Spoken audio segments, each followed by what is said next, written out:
they are from space hunting down all these copies of the movie, making sure they're all gone. One slips away. I'm seeing the light leave JD's eyes as we describe the reason, this movie. which we don't know yet, but we will find out later, the reason why they are trying to find all these copies of this movie is because Turkey, who is a supernatural demon being, has imbued all prints of the movie with a spell that will kill anyone that is watching them. Right? Yeah, we don't know that yet, though. We don't know that yet, but I'm letting you know so I don't lose you too quick.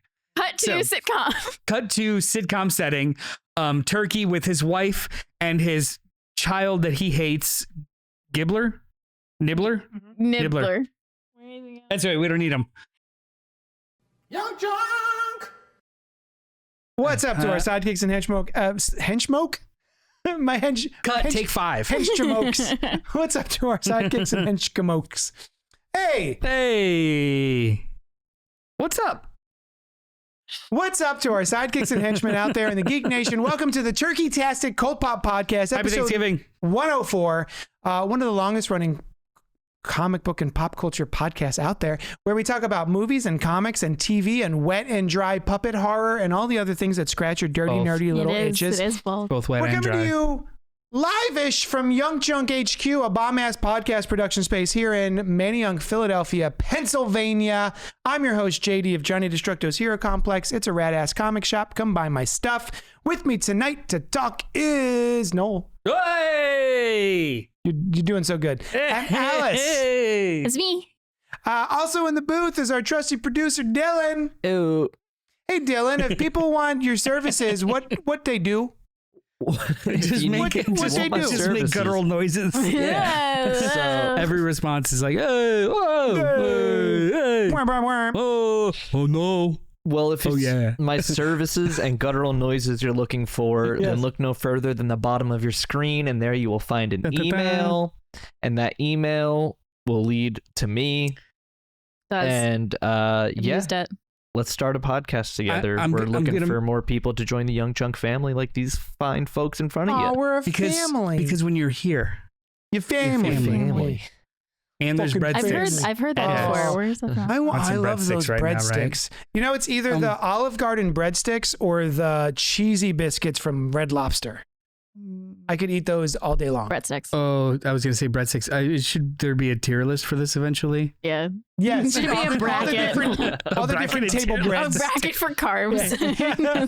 A carb bracket. Oof. Oof, magoof. So, hey, welcome. You're here to join us in celebrating Thanksgiving by reviewing 2 modern classics in the what the fuck did I just watch genre? Thankskilling and then Thankskilling 3. But before we do all that, a gentle reminder that we're here live. If you're here live, feel free to email us, comment, like, subscribe, hit the bell notification, all that what have you. We love a little back and forth, so pipe up in the chat. And or send us emails at cultpopgo@gmail.com. And even if this isn't, you're not watching it live, you're watching it later. Maybe you're in the bath, you've lit some candles, you've suds up the water, and you're just having a soak, and you're watching us. You could still email us or get in the chat. Don't do it from like a. I guess it wouldn't be the chat; it would be comment. Well, yeah, but don't if you're in the tub, don't waterlog your device. Or electrocute and die, because I presume people bring their desktops into the bathroom. Like the tower. Yeah. And like extension cords that long in a wet bath. Just be safe. That's all I'm saying. Be safe. Okay.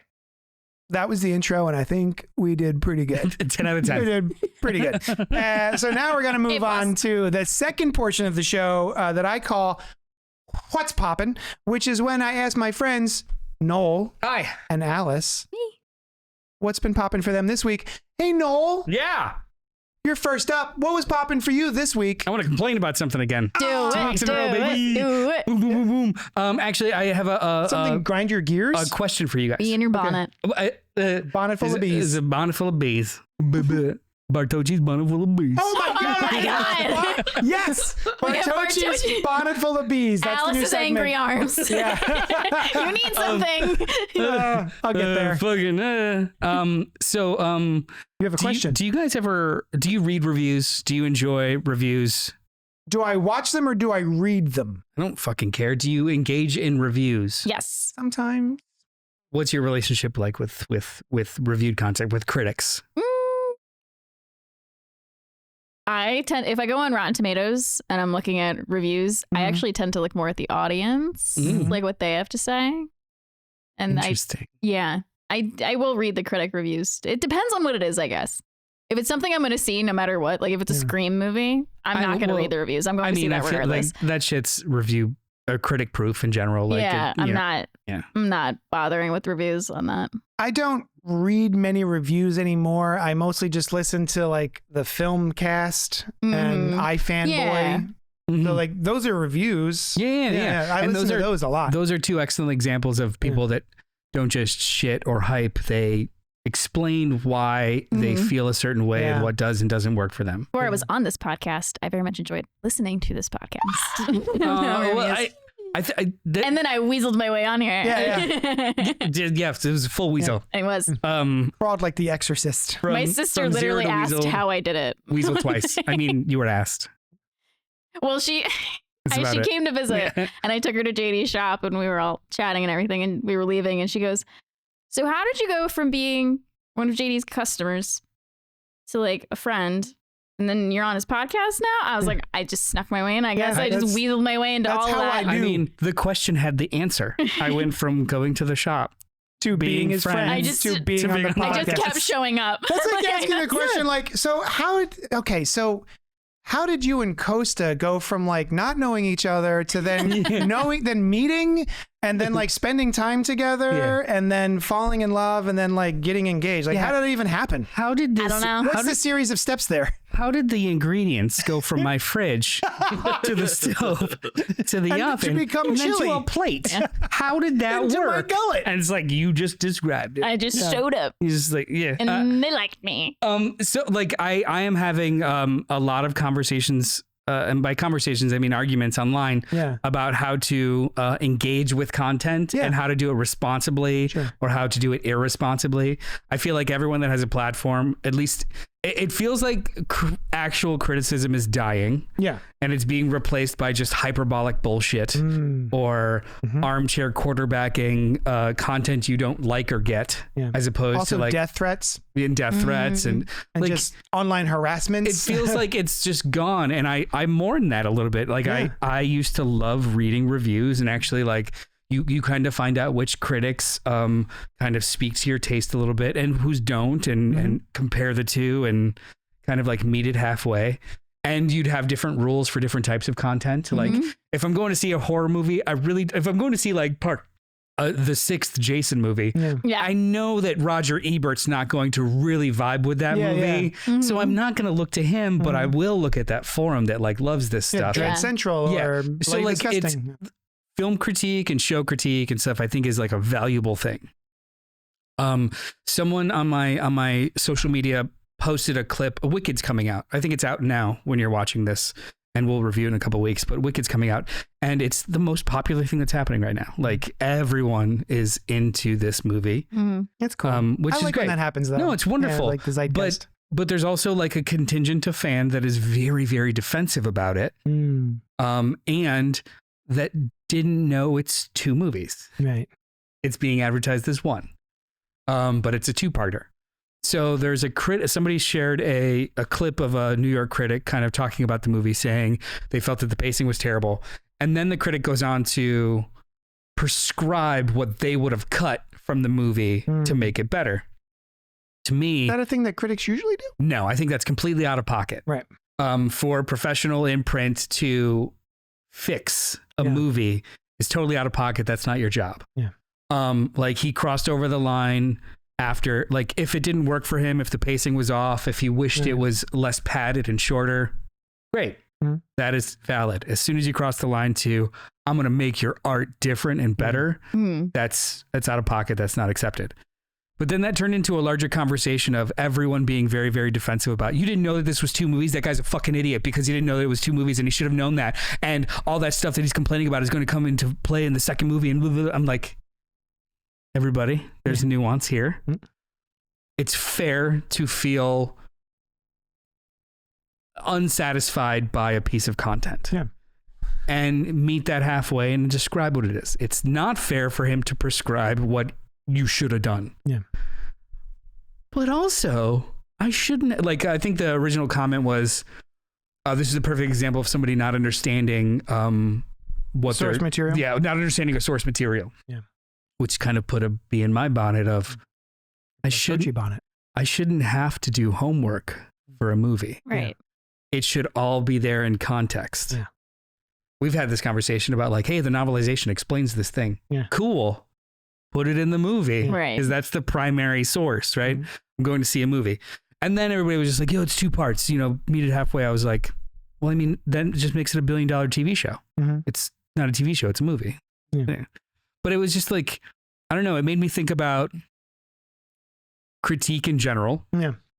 How, like, is it even possible anymore to really opine and talk about how things are made and put together and intention, or is it just fucking noise and being defensive about like your favorite stuff and then everyone sucks? I mean, this is every fandom these days. Every fandom, like Star Wars fans think that the Star Wars fandom is the worst. I'm sure the Wicked fandom thinks that the Wicked fandom is the worst. It's just something that online engagement has given us. Yeah. I think you can seek out, like I'm currently enjoying YouTube channels that will go into sort of the meaning behind films and the camera work and the choices that are made and all that sort of stuff. Like I find that sort of stuff fascinating. But I think everyone talking about platforms, everyone has one now, right? Like everybody. There's us doing this, and then there's just people online who are just writing as fast as they can and hating things as quickly as they can and the loudest. And I think the negativity is rewarded. We all know that. It's not, I'm not saying anything crazy. The negativity online is rewarded, and that gets the most clicks and the most engagement, and everyone tries to do that the loudest and the fastest. And I find it to be exhausting. Well, I think there's you got to seek out the avenues that you appreciate. There, like about platforms too. Like there's a sense of we should always be striving to earn the platform we have. Yeah. We are not entitled to everyone hearing and knowing our platform or engaging with our platform. Sure. Yeah. And I think that because there's not only does everyone have a platform, everyone has 6 or 7 different platforms. There's I don't know, is this like even professional critics are falling for it. The idea of like this perpetual main character syndrome of I need to be first, fast, and harsh in order to gain traction, as opposed to my job being how do I earn my platform, not fucking increase it, right? And it's grating. Mm-hmm. And you can have a conversation about like, hey, this reviewer, this critic, fair, not fair, because it's binary. It has to be like you hate it all or you don't hate any of it. Like you're either the smartest or the dumbest.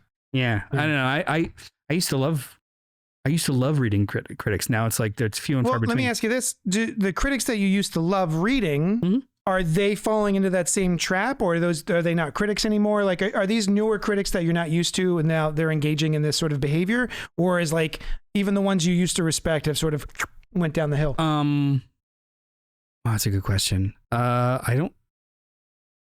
6 of one, half a dozen of the other. Sure. Couple of my favorites have died because I'm old. Yeah. And they were old when I was a baby, so they're gone. A couple I have seen turn to be more salacious and more spiteful. Even the critics with the tiny C's, with lowercase C's, we've literally watched in real time get spiteful and shitty, like the Halloweenies. They used to be very, very much in love with synergistic content. Now they're spiteful about it because it's just a lot of shit that they don't like. Yeah.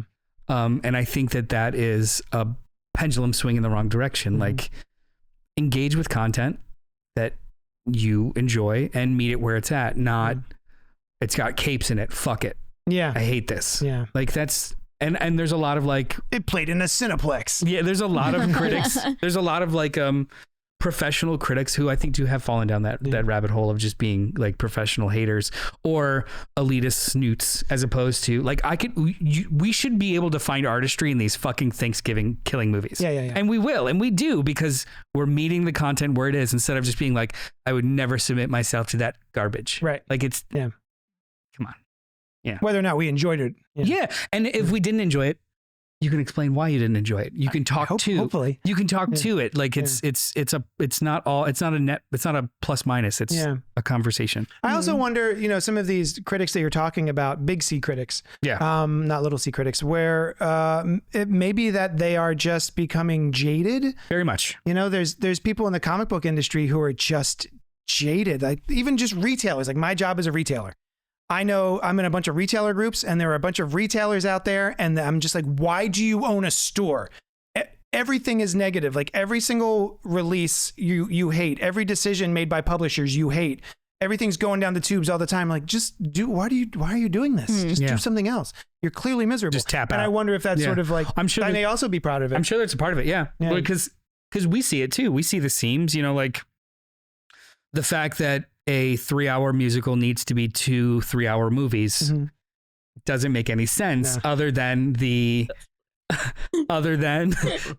stretching it out for monetary reasons by a studio. Yeah. That is a reality. And The Hobbit needed to be 3 fucking movies. Couldn't believe it. When the book itself is actually only like 250 pages. It's like a novella. Yeah. A little. But it's that. So like if you've spent 20, 30 years of your career witnessing this kind of like removal or diminishing of artistry and talent in turn to profit, it was always about profit, but there was at least an era of we give a shit. Now it's we need to make some shit. Like it's just churning out content. And last week when we talked about streaming, like if there's anything good about it, it at least provides an avenue for people that want to make anything other than 4-quadrant superhero movies that cost $250 billion. More indie for sure. Yeah. So like if I had spent 30 years of my career witnessing that slow decline, I'd probably be really fucking jaded too. But maybe that means you need to switch it up as opposed to just become a spiteful, shitty person. Or just look for the things that you do like. Yeah. You know what I mean? Yeah. Maybe. And they're inundated. They have to watch like 4 to 5 movies a week. Ugh, and like you just like exhausting. And that's you go into theaters, you're doing this, you're writing in between like it. I mean, it could be a bit of a grind with minimal reward. I mean, we read a ton of comics every week. Yeah. And sometimes I don't really find that exhausting though. Sometimes it's a grind. I find having to do it by a certain time. That's a grind. Like, oh my God, I gotta get through these. Mean, it's different to like, I'm going to watch 5 movies this week. Woo! Every single movie I watch has a deadline of 500 words that's due within 48 hours of the next one, and they're overlapping on top of each other to fit in time to watch the movie that I have to. Like, it's a grind. Yeah. Like, it's not coal mining, but it's it's a grind. Alice, what is your experience online? You don't really usually speak to this. He and I am trying to get much better at it. I instead of getting online and going on and having arguments with idiots, I will play Marvel Snap on my phone for way too long. Oh yeah, but like, what do you engage? Do you ever get into arguments online, or you've deleted your Facebook? I did off my phone. Bravo. Not like my account, so I can still log in, but I don't as much anymore. Yeah, it's raising my blood pressure. Right. Yeah, I don't. I think Dylan was just in the background going, specifically Facebook. Yes. Yeah. Twitter's the worst. I don't. They're both Nazi cesspools. Comments usually. Wow. On our stuff. I'm trying to get better at it. I'm just nervous. Yeah. I'm nervous that I'd get my feelings hurt, and I would just like. Oh, I'm sorry. Do you mean for the podcast? Oh yeah, for anything. Well, comments. No, and I try not to read comments on certain other things because I know I'm going to want to fight. Yeah. Or like if it's something that I love, I'm going to get defensive over it. And I'm like, no, I don't need to engage with them. I can like this and they can not like it. And I'm just going to, I try not to, Yeah. Or like, for you. Yeah. And then there's other people I just want to fight with. You just want to fight with, yeah. And then I think there's something slightly cathartic about it. Like if it's something, of course. If there's something, if it's a righteous belief, I don't mean being righteous. It's just a righteous belief of someone's approaching something you love with on its face bad faith. Yeah. Mm-hmm. Like all the stuff with James Gunn being a liar because he didn't tell you everything he was planning for the next 10 years. Mm-hmm. So he's a fucking liar. You're like, bro. Yeah. You're just mad because Snyder's gone. You're Relax. just, well, I mean, it's their job to be mad. Yeah. And it's like that I find cathartic to be like, you're a baby. Mm-hmm. You're a baby. But when it's like real important things, like, you know, rights, I don't engage anymore. All those people are garbage. Yeah. What am I gonna say? I listened to an interesting podcast. It'd be really cool if I can remember the name of it. But it was basically about, okay, so I'm a Twilight fan, and I know it's bad. Oh yeah. My pet peeve is people who will tell me how much Twilight sucks when they've never seen it, never read it. Oh no. And I'm like, yep, I've been there. I'm like, what? They'll be like, Twilight sucks, and they're like, what? I'm like, okay, yeah. What sucks about it? And they're like, oh, it's just for teenage girls. I'm like, see, that's my problem with you. Is like, I know it sucks because I've read it and I know about it and I know what parts are bad. But there's an interesting podcast about Twilight fans, and it was just so good and so well researched about how Twilight fans saw how problematic the Twilight series was, and they're doing stuff about it. Like they're raising money for the Quileute tribe. That was just like Stephenie Meyer was just making money off of them and not like giving any of the profits to them to help them with their reservation. Cool. And like, so I it's mean, like not the Stephenie Meyer part. Yeah. But it was basically like Twilight fans know like what's wrong with the franchise that they like, and they do stuff about it. And it was really interesting in how like they don't let like critiques like ruin their thing that they love, even though they recognize the wrong in it, and they like they do. And it was just interesting take on like critics of Twilight versus like the fans of Twilight who can like acknowledge the criticism and do more with it. And it was cool. It was really cool. People are trying to take back Harry Potter in that same way, but I don't think it's working. No. Unfortunately, I was always mostly a big Harry Potter fan, and then I'm just like, oh, what a bummer! Every time I go into like Barnes and Noble and there's that whole Harry Potter section, I'm like, man, there was more stuff that came out today about it. Yeah. About it or her? Her. Fuck. Her and the show that they're making. Oh yeah, I forgot about that. I'm trying to forget about that. It's fine. But my sister and my father, huge Twilight fans. Yeah. Read the books, watched. So he just became obsessed with it. It was something that they did together. I love that. Meanwhile, she was deep in her 40s, and he's like a 60-year-old man. That's awesome. Or into her 40s. But I rejected it. Never watched them. I watched like clips here and there. I'd watch it. Yeah. We should do it eventually. Oh my God. Don't. A podcast, episode. I'd watch. I'd give it a shot because like there are things like going to like I was it was after college, but I tried reading it. There are things specifically that I really didn't like. It's not well written. Her style of writing is fucking trash. It's awful. Also, talk about reviews. Fucking trash. Sorry. I mean, it's. Or is it garbage? Did I eat it up? Yeah, I ate that shit up when I was 15. It's trashy and it's very inarticulate. Also, like the way that the plot progresses, it's like instead of it being intentional, it's what works here. This. Yeah. Like just the fact that all the vampires have different abilities that just so happen to function for the plot in that one moment. Yeah. I'm like, okay, I get it. It's a romance novel. That's fine. And then when the movies were coming out, I didn't know much about Kristen Stewart, so it was just like, all I know is that she breathes out of her mouth a lot. Yeah. That's the character. I don't really. It's like that's Bella. She like Kristen Stewart gets slandered for that role. I'm like, she's being Bella. That's and then also too like all of the side conversations about how shitty Bella is and no one actually likes her. And I'm Bella like, does have a little more personality in the books, but like she's playing Bella the way they told her to play. Outsider looking in. Yeah. But I mean, I got nothing against them. It wasn't like a hey, don't watch these or support these. They're shit. It was more like, I don't get it. Yeah. And that I respect. Like more, I just had so many people throughout my teen years, and even like well into my adult life when I would still just talk about. It's an easy target. Yeah. And I was like, why? Have you seen it? Yeah, it's pretty bad. Like the pictures, it's definitely an easy target without context. Yeah. It's memed still to this day. If you're serious about doing Twilight, I'm absolutely serious. I'll watch we'll do that. And I will watch it with the most opened of minds. Like I want to have a good time. I have a midnight treat. openings. Oh, you've seen them? I've seen the midnight openings for all of them. Back when they did midnight. Sushan and I would go with our friend Becky because she was a big Harry Potter fan and a big Twilight fan. And so I believe I read the Harry Potter books and read the Twilight books just because Becky loved them so much. Mm-hmm. And then we would go and get the midnight movies and stand in line and go see all of them because it was like a thing to do. I bought the last book the day it came out. I was like at Barnes & Noble. That's cute. Yeah. I still have my 10th grade book report that I wrote about Twilight. You're bringing it in for the show. That's my treat. If we do it, I will bring it on the show. Oh, fuck yes. I got 100 on it. Probably. I got 100 on it. That was such a fucking flex. I got 100 on it. Everybody. It was like, that was a straight A, bitch. Yeah. There weren't enough points to give. It was my summer reading book. The teacher said they wish they could give me more points. I am absolutely. It was so good. The next person she read, the next book report got an A. That's how fucking good my favorite was. That's how good it was. I'm so convinced. I wrote so much. I'm so convinced she just didn't want to read it, and she just was like, she read like a little bit of it and was like, all right, she gets what reading, because it was my summer reading book, so it was like, write a short answer for this, write a short answer for this, write a short answer for this. They called it a book report, but it was really just short answer questions. And like I filled up the lines and then some. Like I kept going on the sides of the page, and I guarantee it. She's like, does she know what a setting is? Yep. Okay.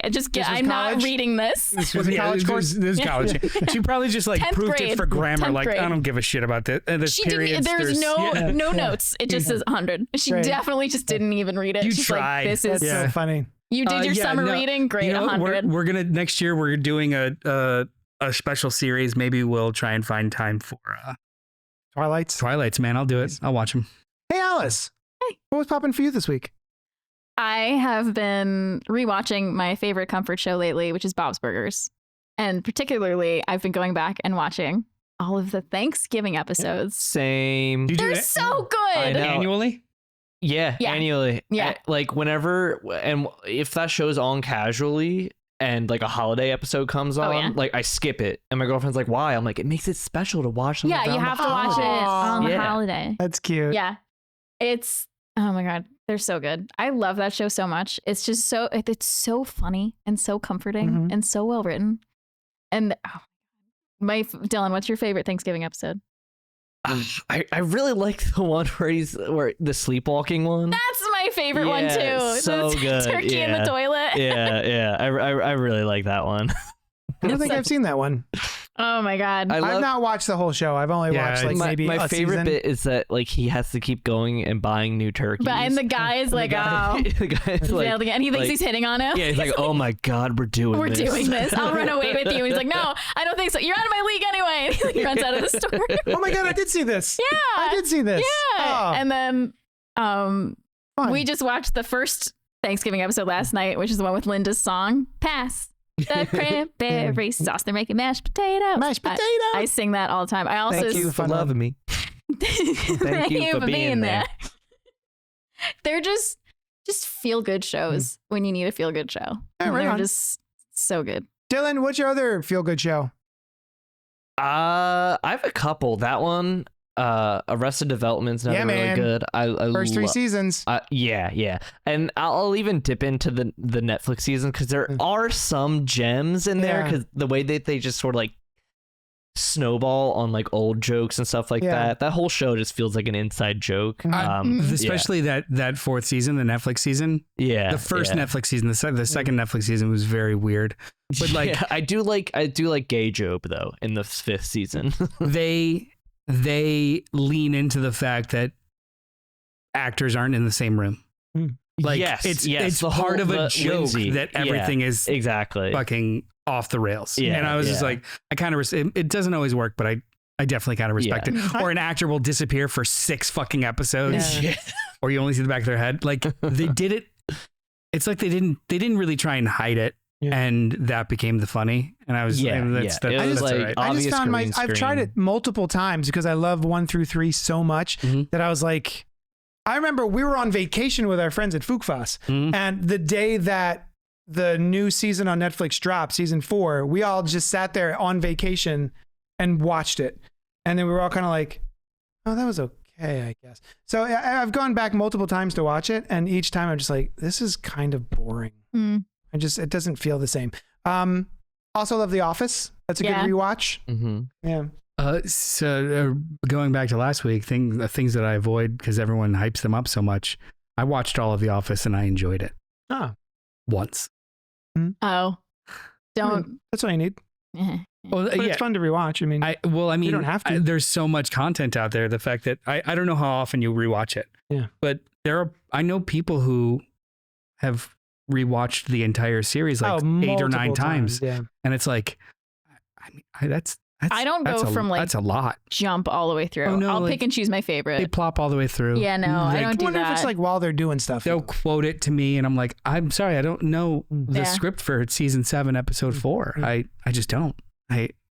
What if I just started quoting it? I was like, I was genuinely trying. Some of it I get, some of it I wouldn't. Same with Seinfeld, loved it, and now it's okay. It's gone. Friends, loved it. It's okay. Like Friends, I haven't never rewatched. liked Friends. It's of its time. Yeah. It doesn't really hold up. And also I don't think Seinfeld holds up either. Yeah. No. Fair enough. You know what does? Bob's Burgers. Bob's Burgers. Yeah. Well, you know what? Office kind of does too, because it's very evergreen. It's not really about a time frame. It's about randos. Yeah. Whereas Seinfeld is very much of a time frame. Friends is of a time frame. Yeah. Anyway. So I've been watching The Diplomat. Yeah, what's popping with you? The Diplomat on Netflix, and that is starring Carrie Russell. Carrie Russell, who I mistook for the Noxzema girl. She was not the Noxzema girl. No, that's I know her name. Just keep talking. It's Alexis something. Was she in Urban Legend? She was in Urban Legend. She was also in 90210. Yeah, I got it. Keep talking. But looking back, because I was like, that's got to be her. Looking back at Carrie Russell, she had the same hair. She had that big, crazy hair. Anyway, The Diplomat is a show in the midst of an international crisis. Kate Weiler, a career diplomat, that's the title of the show, lands in a high-profile job for which she is not suited, with tectonic implications for her marriage and her political future. What was that? Tectonic. This is Deborah Kahn. Is that her name? Sure. From West Wing, Homeland, and Grey's Anatomy.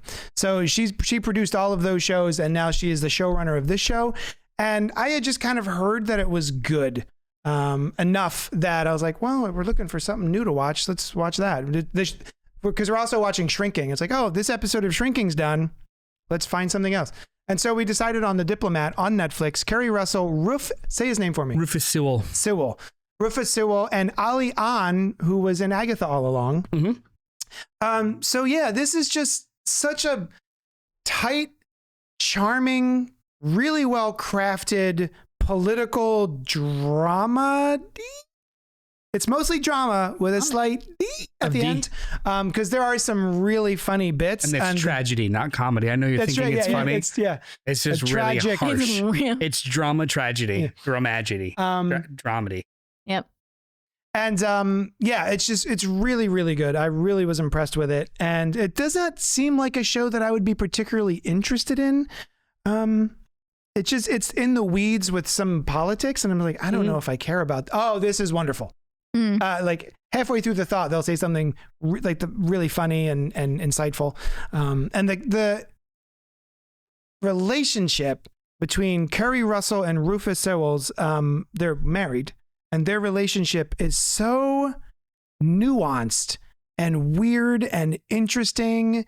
And she kind of hates him and you don't understand why. But then through the show, you start to understand why. But then also they are constantly drawn back to each other. It's just really well done. Have you guys seen The Diplomat at all? It's on the list. We blew through season 1 and we just started season 2, which is still coming out in weekly episodes. Netflix is doing weekly? I think so. All right. Yeah. But yeah, it's really, really well done. If you haven't given it a shot, I highly recommend it. Did either of you watch The Americans, also starring Carrie Russell? I watched some of the first season when it was on FX. Yeah. You didn't stick with it? No, I didn't stick with it. It was, I think I was in college and I just didn't have a lot of time. I kind of want to go back and watch it because Carrie Russell's so good in this. I did watch Man in the High Castle with Rufus Sewell, and that sucked. Everyone was talking about that show. It wasn't good. I mean, everyone loved that show. It shits the bed so fucking hard. It makes the first season terrible. What if Nazis won? Nazis won. It retroactively ruins the good episodes because it's such a bad last season. Oh, how many seasons are there? 4, 5, 12. Could you just watch one? 4, 5, 12. I mean, if you're okay with never having answers. Oh, then no. Yes. Okay, no. All right. So anyway, that's what we've been up to this week. Let's move on to our main review. which is awesome. Wet puppets. Thanks. And dry ones. Some of them aren't lubricated. Thankskilling from 2008. It has a whopping 42% on Rotten Tomatoes. Pretty fucking high. That's higher than Borderlands. Oh my God, it is. No, it's not. Borderlands was 9%. Yeah. Oh, yeah. Really? The audience score was in the 50s, That's but ridiculous. critic was 9%. Directed by Jordan Downey, written by Jordan Downey, Brad Scholes, and Kevin Stewart. 3 writers for this bitch. Starring Wanda Lust, Natasha Cordova, and Lindsay Anderson. It's about a homicidal turkey axes off college kids during Thanksgiving break. That's it. Wanda Lust, That's the whole plot. One scene. Who was she? The beginning. She was the nice pilgrim? titch bitch? Yeah, nice titch bitch. So if you're curious about what this movie is, don't be. It is about No, do. I say do. I say yeah, be curious. It is a puppet turkey that wisecracks, I guess. Wisecracks, it talks. I don't know why you're and you're ruining the illusion. It's a turkey. Axe murders people. Puppet turkey. And turkey. the very first He can also hold a gun.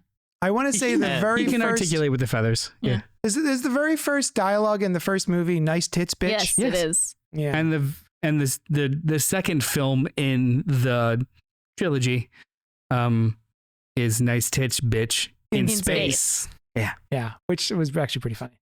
But like it's as soon as that starts, I was like, oh, this is what we're doing. All right, cool. Yep. Because I didn't know anything about this going in, other than it was about a turkey, right? A murder turkey. His name is Turkey. His name is Turkey with an IE. Yeah. Mm-hmm. But I was a big fan of a similar style film called Jack Frost, which is a Christmas horror comedy about a killer snowman.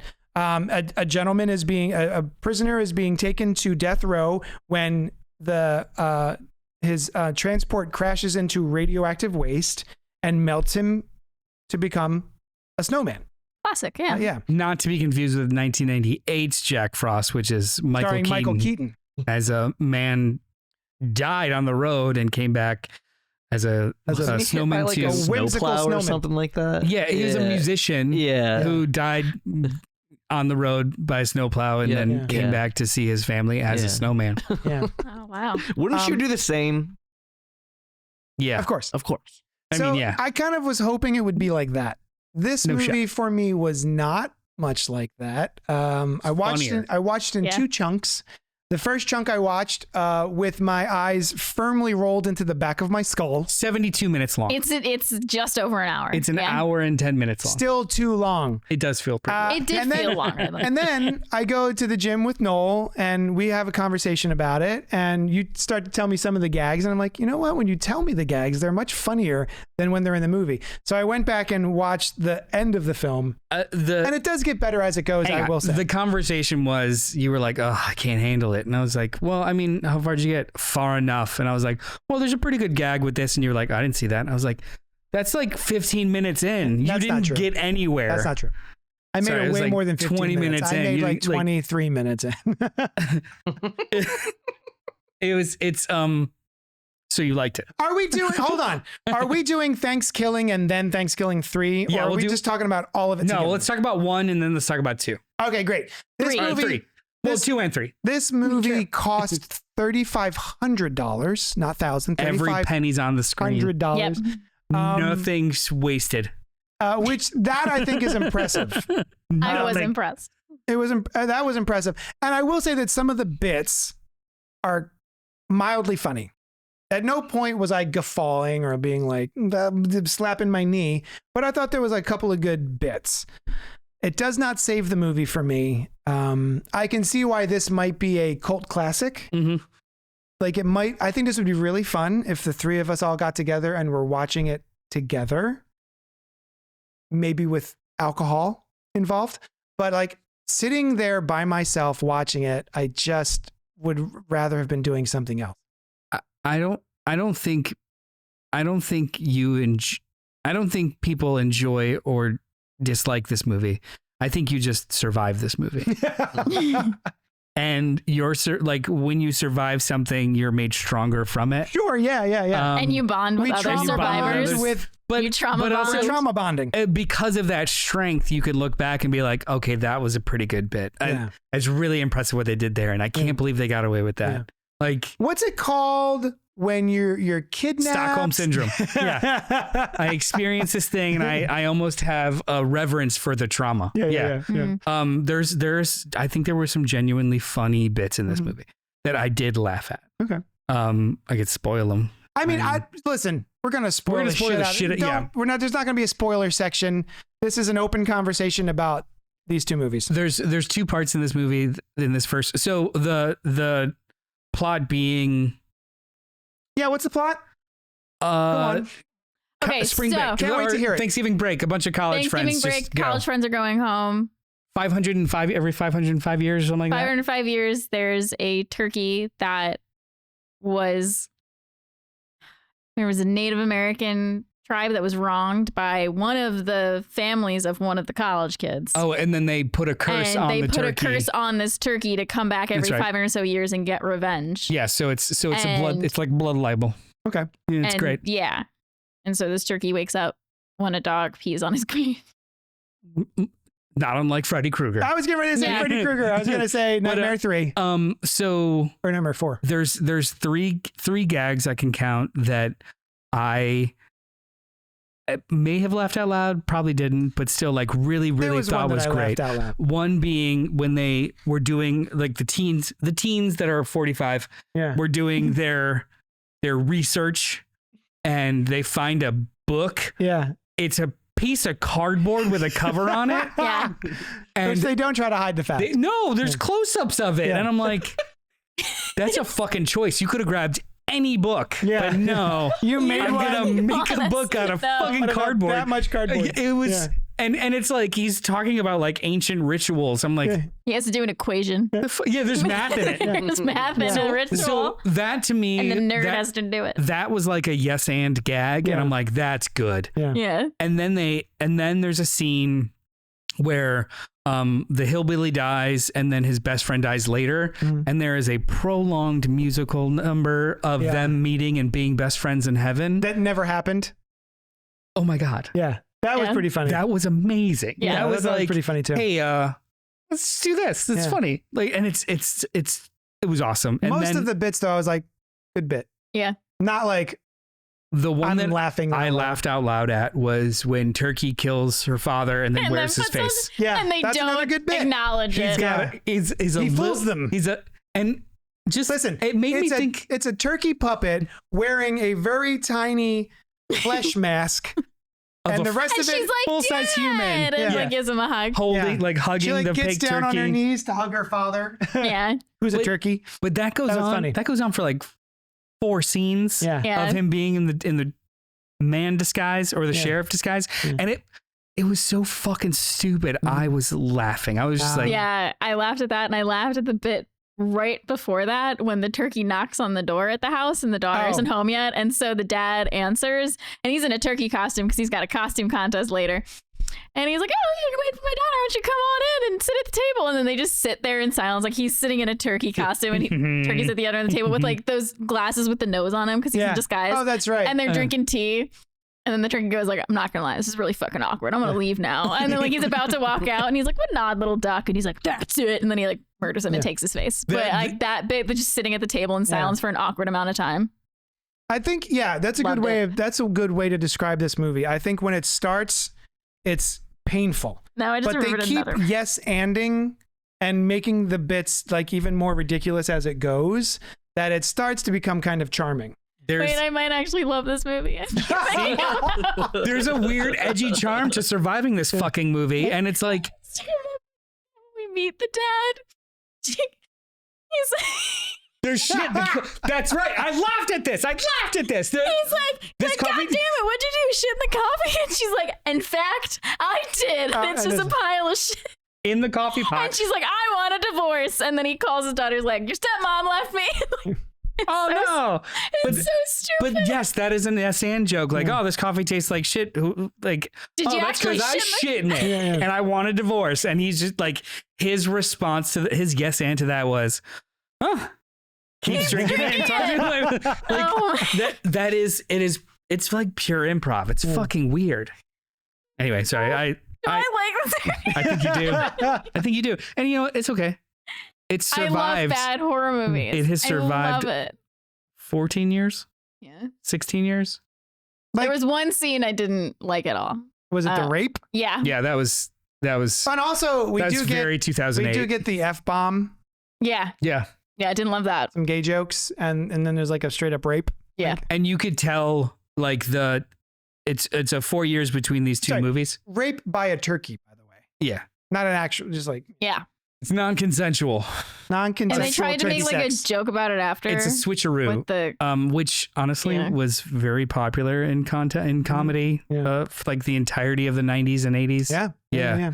Like hijinks to fool a girl. Whoops, you thought I was your boyfriend, but it was me, the nerd. But you liked the sex so much that now you're my girlfriend. Yeah, like, that's wildly popular. But I think the culture shifted so much in just those 4 years. The second movie does not have those kinds of like really weird, off-putting coded shit in it that the first one does. Mm. So you love unless I'm forgetting something. It's your movie of the year. Yeah. Your movie of 2008. I want to thank everybody for making me watch this. Yeah. What would you rate it? How many turkeys? What are they called? Giblets? No, is it a giblet or a giblet? It's a giblet. The baskets with the cornucopia. How many cornucopias? And if it's a half a cornucopia, it's not filled. Right yeah. How many cornucopias? Like five being the highest. Cornucopias? I'm going to give it 1.5 because I need to be able to go lower for the next one. You don't know what I'm going to do. Good. Between 2.5 and a 3. What? Holy shit. Okay. I love bad movies. Right. I know it's I think it's so brought this up earlier with Twilight. I know it's bad. Did I enjoy it? Yeah. 2.87 cornucopias. Okay. Oh. Almost 3. Okay. We're on the same. Yeah. It's fucking terrible, but like a good terrible. It's got a charm to it. So bad it's good. I just want to say you watched all of these in chunks. Both of these in chunks. No, I watched Thankskilling 3 in one go. What you watched of it? You didn't finish it. You watched it in chunks too. I watched the first one in one clip. The second one is chunked out over the course of like a week. I watched both of these back to back last night. Yeah, who's got Stockholm syndrome? So I'm very Stockholm syndrome right now. I'm traumatized. I feel like I would be numb. Like I would just be emotionally numb. There is I can't wait to talk about the next one. There is a numbness that happens to where you're just like, okay. I did zone out at one point, and I'm like, wow, bisexual sentient worm is gyrating inside of that android's butthole. Right on. Let's go. You missed that. Yeah. Did I? You did? I would say I missed it. So Thankskilling happened, and then Thankskilling 3 came out in 2012. Mm-hmm. That has a 29% Rotten Tomatoes score. Also directed by Jordan Downey, written by Jordan Downey, Michael W. Downey, and Kevin Stewart, starring Daniel Usage, sure, Joe Hartzler, and Preston Altree. Foul-mouthed villain Turkey carves through the likes of a rapping grandma, a mindless puppet, a wig-wearing inventor, a bisexual space worm, and their equally ridiculous friends on his quest to recover the last copy of Thankskilling 2. So basically, the entire idea for this movie is the gag Spaceballs 3, The Search for Part 2. And they made a whole movie out of it. That's a deep cut, though. I don't think everyone remembers that. So Spaceballs came out in was it the late 80s? 90s? 80s. 80s? And then they were always like, oh, they should make a sequel to Spaceballs. And they even, I think, were bouncing around the idea of doing Spaceballs 3, The Search for Part 2. No, The Search for More Money. The Search for More Money. Right. So yeah, it just I couldn't make it through this movie. We had talked about it, and you said it definitely jumps budget wise, and it like looks great. And you described the beginning of this movie to me, and I was like, that sounds hilarious. And then I watched it, and I want to say 10 minutes in, I was just numb because, like you said, when something's at a 12, all the time. Oh yeah, it just numbs you, that's where I was until I finally just gave up, and I made a conscious decision to just stop watching. I couldn't do it. When we got to the rapping granny puppet, although I do like the puppets were pretty fun. I was going to say, this is a full puppet movie. Flois, you mean? Lois, yeah. Lois that flows. She's a rapping granny. Yeah. I want to. We're in this. Did you ever see Let's Meet the Feebles? Yeah, we're gonna. Yeah. And you didn't like that. Ugh. We like puppets. I like puppets too. Red ones. To the best of your recollection, I'm not going to look at my screen. Let's talk through the plot. All right. Okay. So it starts with. I gotta get my arms ready. Boobies in space, and it's kind of a feint. You're watching the scene from Thankskilling 2, and then it fades out and in space. Yeah. We see a barren desert and a big dump truck filled with copies of Thankskilling 2, and a bunch of people are taking it to the desert to bury and burn all copies of the worst movie that's ever existed. Worst movie ever made, yeah. Turkey, who is at home with his family, his wife and his child. We see Muff and the bisexual worm. Muff and Rhonda. The bisexual worm, Rhonda. The bisexual worm are part of the hunt to make sure all these movies are destroyed. They are from space. They're actually from space. Hunting down all these copies of the movie, making sure they're all gone. One slips away. I've seen the light leave JD's eyes as we describe this movie. Which we don't know yet, but we will find out later. The reason why they are trying to find all these copies of this movie is because Turkey, who is a supernatural demon being, has imbued all prints of the movie with a spell that will kill anyone that is watching them, right? Yeah, we don't know that yet, though. We don't know that yet, but I'm letting you know so I don't lose you too quick. Cut to sitcom. Cut to sitcom setting. Turkey with his wife and his child that he hates. Nibbler. That's right. We don't need him. Nibbler. Okay. Nibbler. We're talking to you now. Yeah. He's gone. Hey, Dylan, how are you doing, buddy? And then we meet Yomi, who literally lost her mind. She lost she misplaced her mind. Her brain left. We also learn that she's a puppet. She's a puppet.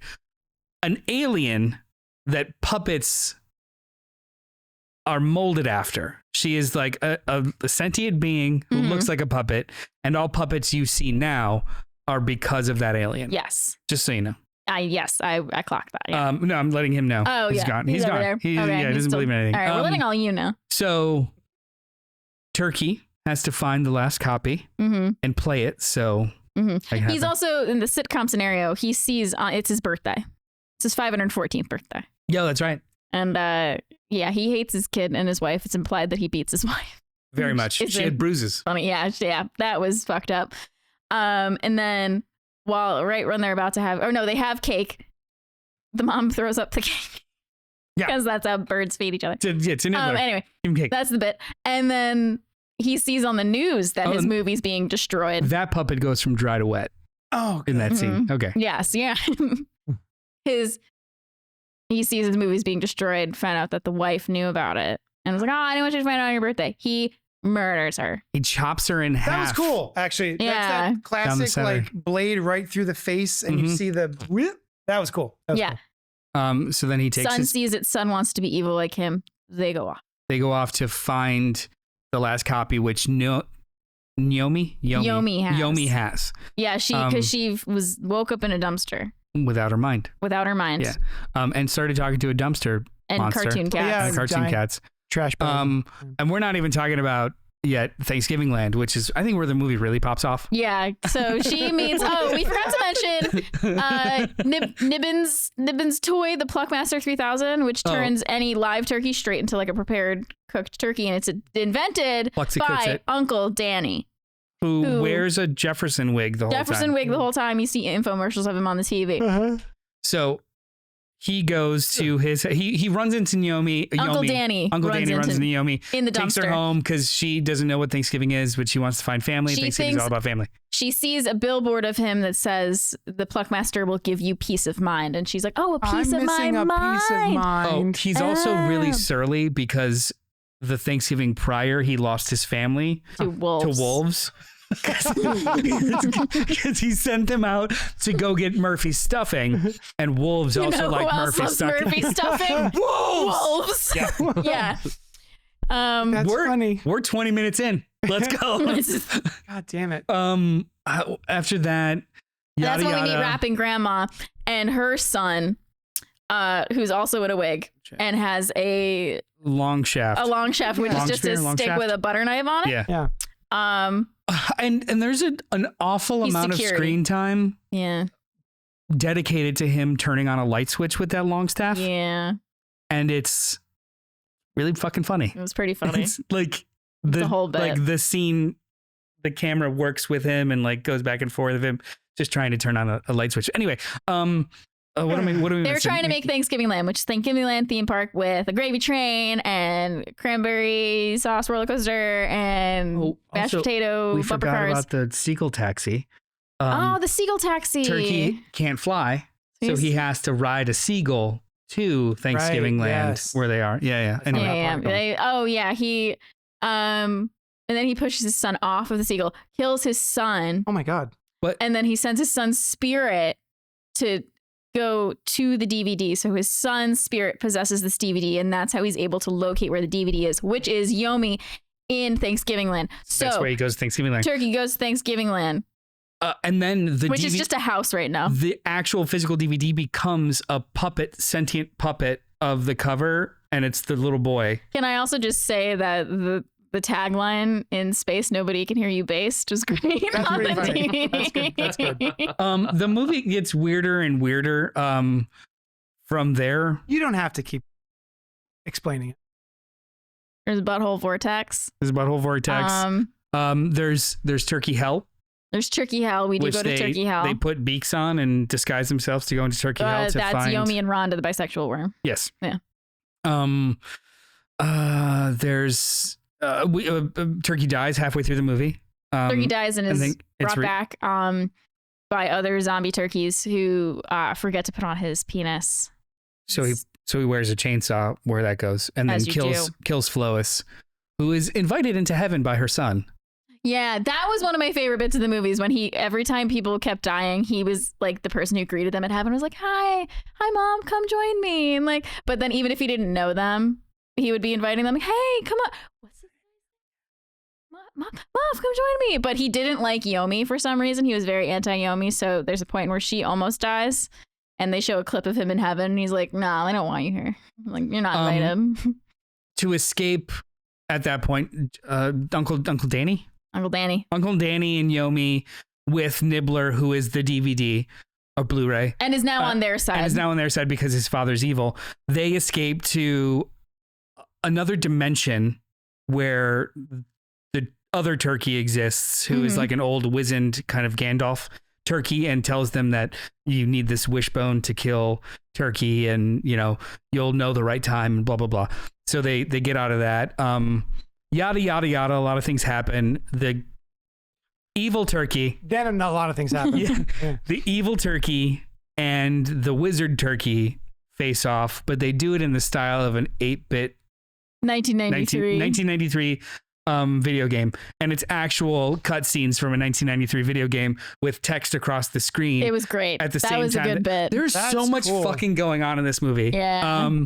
And then that turns into, I think the only thing it doesn't have is a musical number. But then that turns into like that's surprising to me, actually, having to throw the DVD into the portal and yada yada. Turkey gets sucked into the portal, and then Yomi realizes her mind's in the portal or something, and she also gets sucked back.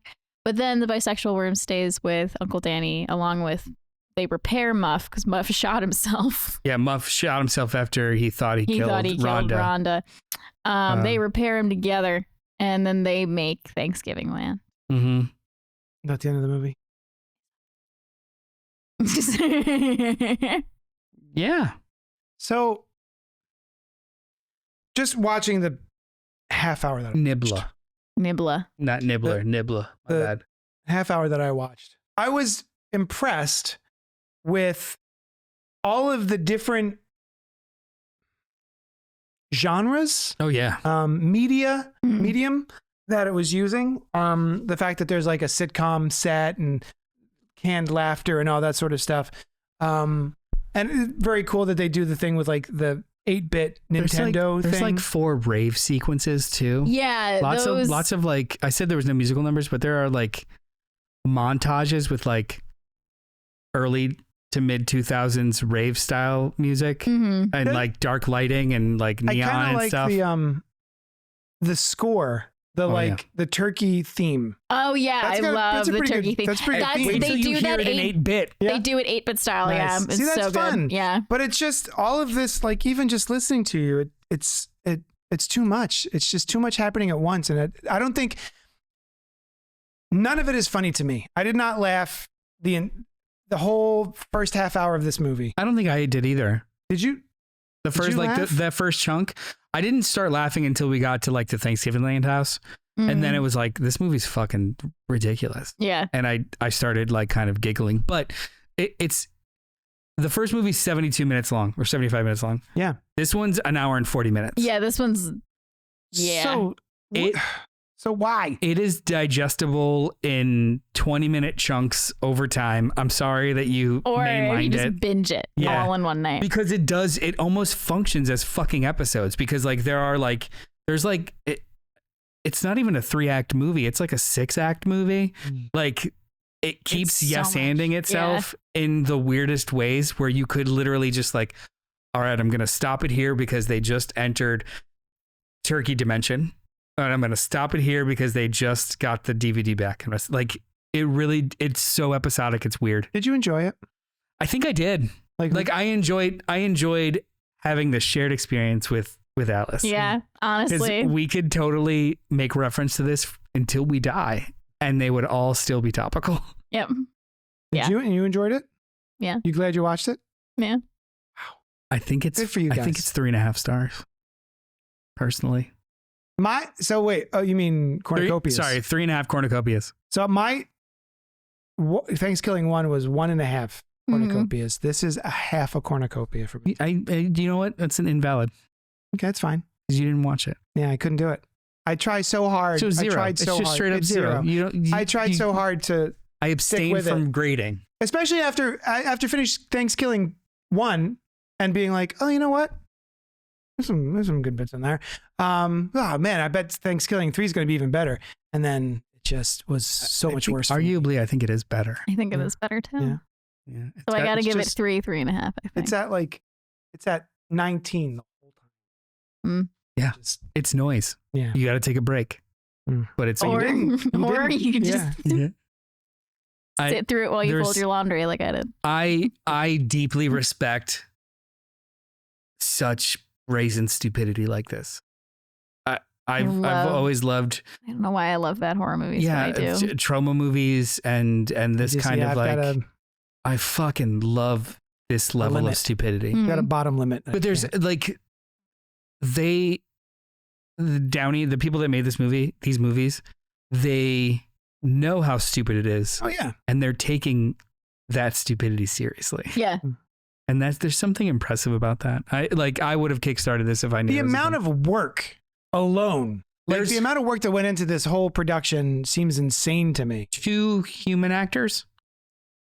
Yeah. And the rest are all puppets. 2. The rest are all puppets and animation. Puppet animation and physical special effects. Like practical special effects. Yeah, dude. Seems like a really cool experiment. I just got no pleasure out of it.